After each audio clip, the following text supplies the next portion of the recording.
Hello সবাইকে, welcome back to my channel. এর আগের ভিডিওতে আমি একটা মুকুট বানানো শিখিয়েছি। আজকে আবারও একটা মুকুটের ভিডিও নিয়ে চলে এসেছি। এটা আমি আগেই এঁকে নিয়েছি, আঁকার ভিডিওটা আমার করা হয়নি, তো আমি কাটিংয়ের ভিডিওটা তোমাদের দেখাচ্ছি। এখন যে ট্রেন্ডিং মুকুটটা বেরিয়েছে, সবাই যেটা ময়ূরের পালক দিয়ে মুকুটটা বানাচ্ছে, আমি ওই মুকুটটাই বানানো দেখাচ্ছি।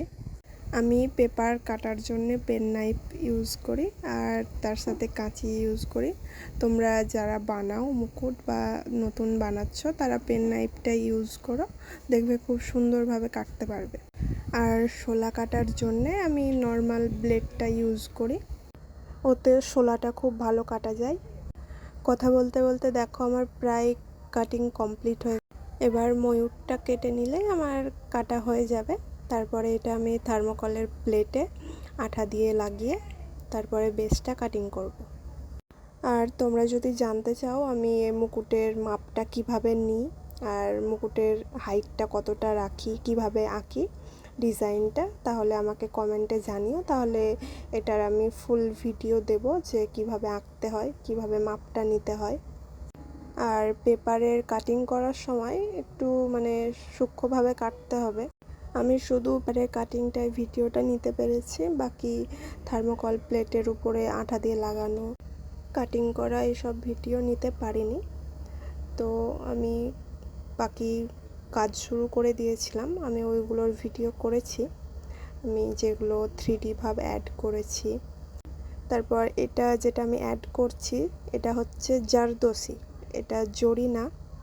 এটা অনেক রকম কালারের হয়, কিন্তু যেই দিদি আমাকে মুকুটটা অর্ডার করেছিল ও বলেছিল এটা গোল্ডেন কালারের দিতে, যেই ফটোটা দিয়েছিল ওটা দেখে সেম বানিয়ে দিতে বলেছিল। এটা একটা দিদি আমাকে অর্ডার করেছিল, তাই আমি এটা বানাচ্ছি সেম ওই রকমভাবেই। এবার আমি শোলা কাটিংগুলো লাগাচ্ছি, এটা 3D দেখাবার জন্য। আর ময়ূরে আমি জারদোসিটা লাগিয়ে ফেলেছি। আমি ময়ূরে শোলা কাটিং লাগাইনি, আমি পাশের যে ডিজাইনগুলো আছে ওইগুলোতে শোলা কাটিংটা লাগাচ্ছি। এবার শোলা কাটিং লাগানোর পরেও আমি এর মধ্যে জারদোসিটা লাগাবো, কারণ ছবিতে ওই রকমই দেখাচ্ছে। এই মুকুটটার আমাকে কিছু চেঞ্জ করতে বারণ করেছিল, আমাকে বলেছিল সেম বানিয়ে দিতে, সেম যেমন ময়ূরের পালক আছে ওটাই অ্যাড করতে। তো আমি ওই রকমভাবেই করছিলাম। এবার আমার কাটিংগুলো অ্যাড করা হয়ে গেছে, এবার এতে আমি জারদোসিগুলো অ্যাড করব। জারদোসিগুলো যেমন জরি হয় এটা ওই রকম টাইপের না, এটা স্প্রিংয়ের মতো, তাই এটা লাগানোর জন্য আঠাটা দিয়ে হালকা শুকিয়ে নিতে হয়, তাহলে জারদোসিগুলো ভালোভাবে লাগানো যায়। কারণ এটা সুতোর মতো না তো স্প্রিংয়ের মতো, তাই খুলে আসে। আর আঠাটা প্রথমে দিয়ে রাখলে একটু লিকুইড হয়ে থাকে, তাই শুকিয়ে যাওয়ার পর দিলে বেশি ভালোভাবে স্টিক হয়। এবার আমি যেটা মুকুটের বেল্ট ওটা কমপ্লিট করে নিচ্ছি, ওটাতে আমি শোলা কাটিং অ্যাড করেছি 2 লাইন, তারপরে এতে জারদোসি অ্যাড করব। এই কাটিংগুলো আমি আগে থেকেই কেটে রেখেছিলাম। এবার এতে আমি জারদোসি অ্যাড করব। জারদোসির আমি 2টো লাইন অ্যাড করেছি। সেম এইখানেও আমি আঠাটা দিয়ে কিছুক্ষণ শুকোতে দিয়েছিলাম, তারপরে আমি জারদোসিটা লাগিয়েছি। এটাকে ভালোভাবে সেট করে দিলে এটা যেমনভাবে রাখবে ওই রকমভাবেই থেকে যায়। আমার জারদোসি লাগানো কমপ্লিট। এবার আমি ময়ূরটাকে কমপ্লিট করছি, ময়ূরে আমি জারদোসি লাগাবো। এই মুকুটটা প্রথমে দেখে আমার মনে হচ্ছিল অনেকটাই কঠিন, কিন্তু যখন আমি করতে বসলাম তখন অতটাও কঠিন লাগলো না, তাই তোমরাও একবার করে দেখতে পারো। এই মুকুটটা দেখতেও খুব সুন্দর। আমার এক সাইডের ময়ূর কমপ্লিট হয়ে গেছে, এবার আমি আরেক সাইডের ময়ূর জারদোসিটা লাগিয়ে নেব। আর তোমরা যদি আমার ভিডিও দেখে কিছু শিখতে পারো তাহলে অবশ্যই আমার চ্যানেলটাকে সাবস্ক্রাইব করে রেখো, আর ভিডিওটা ভালো লাগলে একটা লাইক করে দিও। এবার আমি ময়ূরের যে ডিটেলগুলো কেটে রেখেছি ওইগুলো অ্যাড করব। এই কাটিংগুলো আমি কেটে রেখেছিলাম ময়ূরটাকে 3D দেখানোর জন্য। এই মুকুটটায় টোটাল 3টে ময়ূর আছে, ময়ূর টাইপের, মিডিলেরটা ময়ূর আর বাকি 2 সাইডে 2টো হাঁসের মতো বা ময়ূরের মতো কিছু একটা আছে, তো ওটাতেও আমি 3D অ্যাড করে নেব। এই কাটিংগুলো কেটে রেখেছিলাম আমি।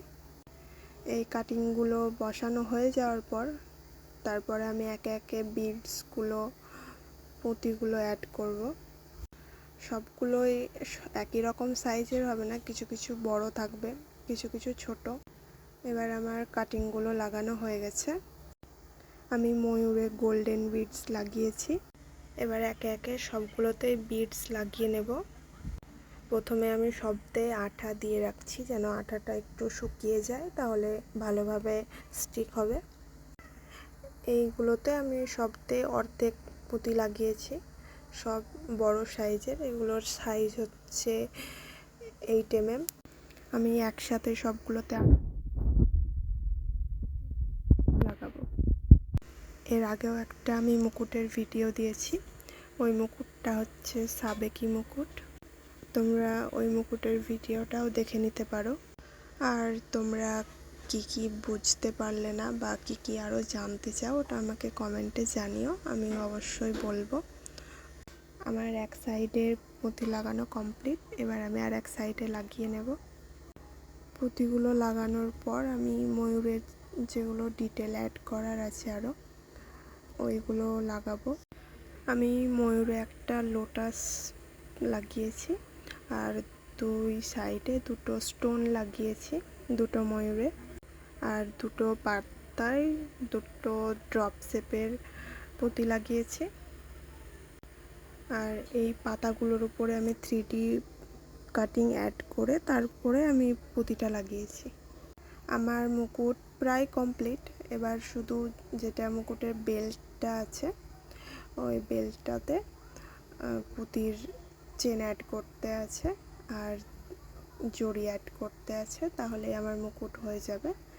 আর শেষে ময়ূরের পালকটা অ্যাড করতে আছে, তাহলে মুকুট কমপ্লিট। আর মুকুট এবার আমি চেনটা লাগিয়ে নেব। চেনটা লাগানোর জন্য আমি আগে আঠা দিয়ে রেখেছিলাম, এবার আমি চেনটা বসিয়ে নিচ্ছি। চেনটাতে তোমরা বসালে একটা সুতো অ্যাড করবে, দিয়ে চেনটা বসাবে, কারণ এগুলো পুঁতিগুলো রাউন্ড থাকে তো, তাই ছুটে আসার ভয় থাকে। তাই তোমরা একটা সুতো দিয়ে এটা লাগাবে, তাহলে দেখবে সহজে খুলবে না। এবার আমি হাত দিয়ে সেট করছি চেনটা সেট করা হয়ে গেলে এতে আমি জারদোসি অ্যাড করব 1 লাইন, আর 1 লাইন জড়ি অ্যাড করব। সব কিছু অ্যাড করা হয়ে গেলে তারপরে আমি পালকটা লাগাবো। আমার অ্যাড করা হয়ে গেছে, এবার আমি পালকটা লাগিয়ে নিচ্ছি। আমার বেল্টের আর ভিডিওগুলো নেওয়া হয়নি। প্রথমে আমি পালকটার মাপ নিয়েছি, তারপরে কাটিং করে ওতে B7000 গ্লু দিয়ে আঠা দিয়ে লাগিয়ে নিচ্ছি।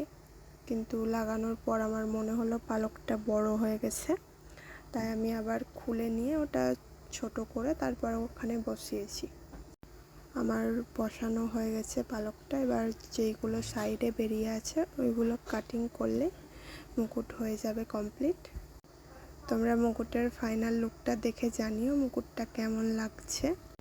মুকুটটা আমার তো খুব ভালো লেগেছে, তোমাদের কেমন লাগলো কমেন্টে জানিও। দেখা হবে নেক্সট ভিডিওতে।